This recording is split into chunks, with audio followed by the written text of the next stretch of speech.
Buondì, qua sono a Domeie sempre per entrare alla nostra dente e sono innesti a conoscere un gruppo musicale che si è formato un bel pochi di anni fa.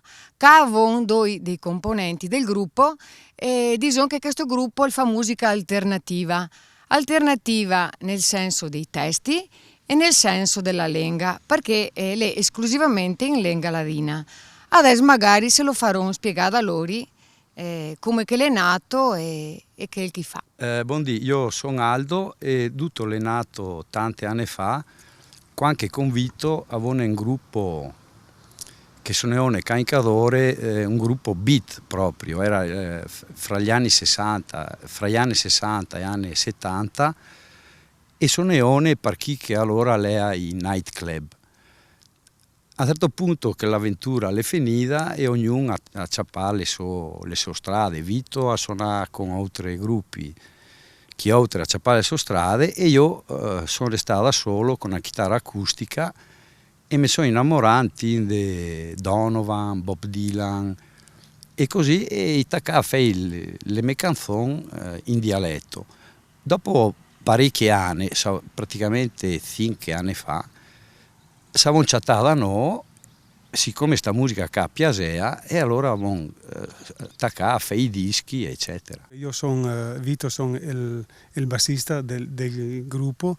Io e Aldo abbiamo cominciato a suonare nel lontano 67 ancora, con gli Snow Kings, che era un gruppo che Aldo ha appena spiegato.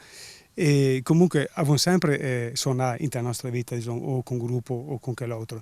E ultimamente abbiamo fatto questo gruppo, farò canzoni esclusivamente in dialetto. Io sono sempre stato attratto, diciamo, da quel che è la metera, il meradis e così. E il ladino per me è la maniera più facile per esprimere quel che avevo in mente. Oltretutto il ladino ha la fortuna come lingua che ha un grumo di parole tronche, per cui dal punto di vista musicale è perfetto, perché è come il spagnolo, diciamo, no? È molto musicale in più ha ste tronche, per cui le rime le più facili feile, certi sentimenti le più facili in dialetto che per italiano. E secondo me quando un popolo perde la sua lingua, l'ha perso la sua identità e è un popolo morto. E sarà giusto non tanto insegnare il ladino delle scuole, perché quando tu ti insegni, ti impone algo, automaticamente sarà una ribellione. Se tu vedi lo stesso ladino, te lo impari o con le canzoni o a parlare con gli amici, così secondo me sì, l'è dovuto diverso.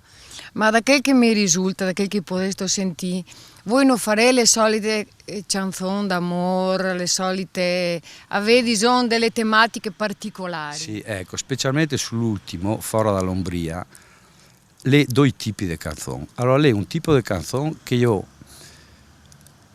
non è giusto chiamare proprio di protesta, è che le canzoni che serve a cenì auto il livello di sdegno, di indignazione per qualcosa che non va, per le varie robe che al mondo no. E allora fra queste canzoni Betuinte Vecchio Alpin, che è contro la guerra, Betuinte Fora dall'Ombria, che è un'altra contro le atrocità sempre della guerra, e in più Onde, la canzone Onde, che la parla del disastro, diciamo, ecologico dal punto di vista del tempo, no? Le stagioni non esiste più, la globalizzazione ne porta via il lavoro cade io c'hai, e allora anche questa è, diciamo, chiamiamola di protesta. Poi un altro gruppo di canzoni invece che dà voce a dei personaggi, diciamo, che gli ha da servire a fare capire a noi che noi dobbiamo essere orgogliosi di chi che sono, di che fanno e di dove sono nate. E oltretutto usando sempre dei termini che ormai non ti sente più, tipo i nomi degli attrezzi, tipo Barizza, Zampedon, no? E cercare di recuperare tutta sta roba, insomma. alla longa, l'uno coi vergò.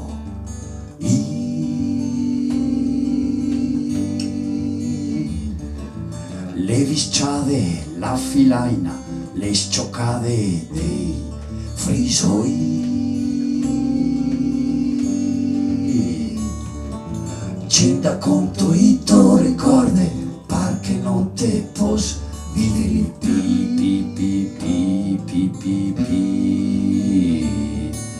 C'è da conto i to ricorde, par che non te pos vivere pi.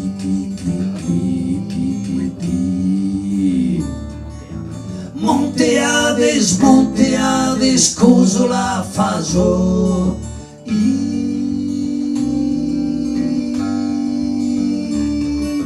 Bromboluzze, ciambolette, scottonate, castagne vi.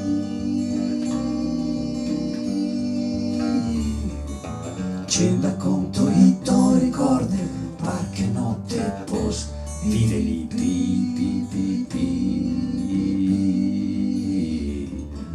C'è da conto i to ricorde, par che non te pos vivere pi. Su Parlalonga menzionano ad esempio la Fuiera Menaruoi, che sarà, cioè i dovi non conosce questi termini qua. Dunque la Fuiera Menaruoi è un attrezzo praticamente con due maniche da una parte e due maniche da quell'altra, che si usa si metteva in la terra del campo, che anche il campo era in pendenza, e si portava la terra dalla parte bassa alla parte alta, perché dopo in autunno, che anche se che aveva le patate, la terra chiaramente in dono. Comunque sai che nel vostro gruppo le anche altri due personaggi. Le Piero Vielmo alle chitarre, che la sua età lo chiamano il grande vecchio, poi le Elia Davia, che purtroppo non le ha presente perché lavora su a Bayonne. E a riguardo della canzone Rimbianco, sto da dirmi che sta è un'altra canzone che diciamo di protesta contro il marketing turistico dell'Alto Adige nei confronti nostri, nel senso che anni fa sono desto a Sesto Pusteria e la lean deplian con la fotografia del Rimbianco e sottoscritto Sud Tirol. Poi lei a Misurina, sottoscritto Sud Tirol, tre cime Sud Tirol. Allora ho detto che fa una canzone contro sta roba. E hai fatto la canzone che le Rimbianco Noè in Tirol. E riprendo una vecchia leggenda della vecchia da Uront che al canto del Gial. Le partita da quell'altra parte partia quella da Dobiaco e onde si incontrava e faceva il confine. E il confine le a Carbonin. Per cui tutta la parte Misurina, Rimbianco, Lago d'Antorno, Tre Cime, le assolutamente con Cadorin. Era notte che il Gial de Auron faccianta e la vecchia impresa si incammina.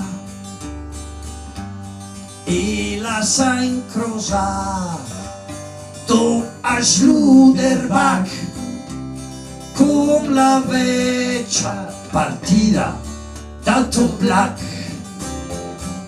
E allora Rimbianco Noè in Tirol e Misurina a e le tre cime nord.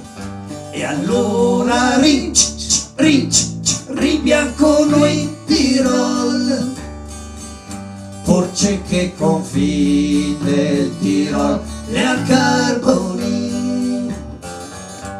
Triollairi, triollairi, triollairi, oliri, oliri, triollairi, triollairi, triollairi.